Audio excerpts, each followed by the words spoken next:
Okay, we are here with Bob Tullius at the 2009 Classic Motorsports Mitty, presented by Mazda and Jaguar and SunTrust and many other wonderful sponsors. But the guest of honor for the weekend is, of course, Grand Marshal Bob Tullius from Group 44. Bob, welcome. Thank you. Thanks so much for coming.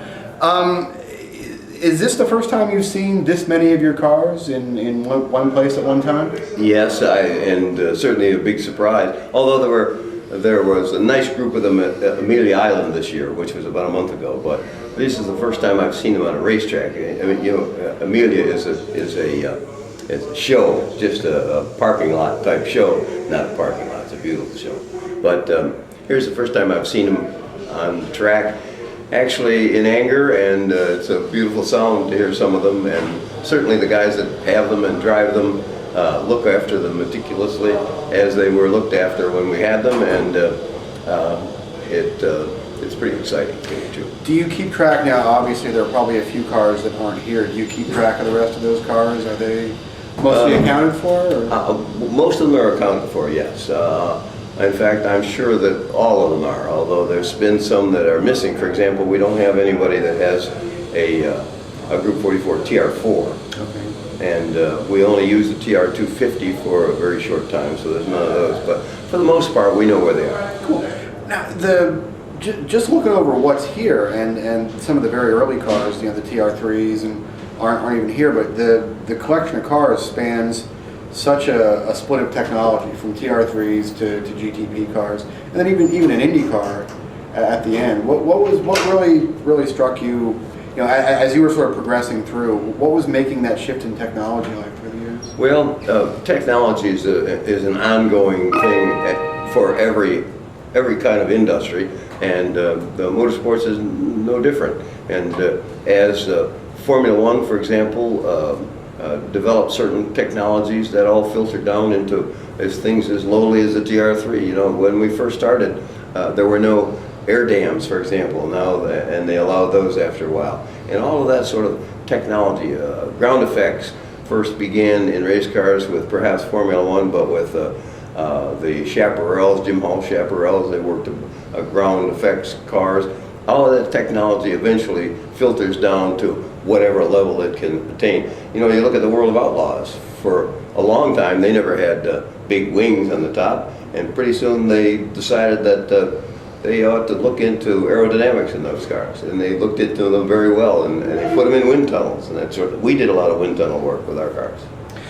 Now, so we sort of know the history of Group 44 and how that started, but how did you first come to become involved in the automotive? How did the bug bite you? Well, I think I can attribute that to my father. He was, my mother used to say he had a gasoline fanny, and I'm not sure what she meant by that. But he was a car nut, not a racer by any means, but he always did his own work on cars. And he took me to a race one time in Caledonia, New York, and it was a half-mile dirt oval, and there were midgets and big cars, Indy cars, and that sort of thing in those days. And I was bitten probably at that point, although I just did an article for a magazine with Ted West, who's a journalist friend of mine who's been around for years and years, and he asked me to really dig into my memory bank and asked me where he thought it really first started. And as I did that, I remembered that when I wanted a two-wheel bicycle as a young boy, it was just in the beginning of the days when they had balloon tires. They all had skinny tires before that. And everybody wanted a balloon tire bike. But I told my father, somehow or another I had seen a Schwinn English-built racing bicycle. And that's what I wanted. And my father, we didn't have enough money, it was in the Depression of course, and we didn't have money to buy an English bike, but somehow he found one in a used bike store somewhere. And I ended up, my first two-wheel bicycle was an English-built Schwinn racing bike. It's one of those ones that had the handles on the side and the little brake pads on the rims. And I got to thinking about that, and in looking back, I was probably a racer before I got that bike. Just didn't have anybody to race with. That's right. So, and it's not just cars. You know, you've always been very active in the flying community. Well, I didn't go race flying. I didn't go to Reno, but Right. I was very interested in airplanes in World War II, and I've had several different World War II training airplanes, and I had a P-51 Mustang, which I flew for 11 years and did some 150 air shows with it, and flew it for more than 1,600 hours, and it now resides in the epitome of warplane museums in London, England, the Royal Air Force Museum, and it's the most wonderfully displayed airplane I've seen anywhere. They did it magnificently. They did it on a turntable that turned, spotlights all over it, and it's just marvelous. Very cool.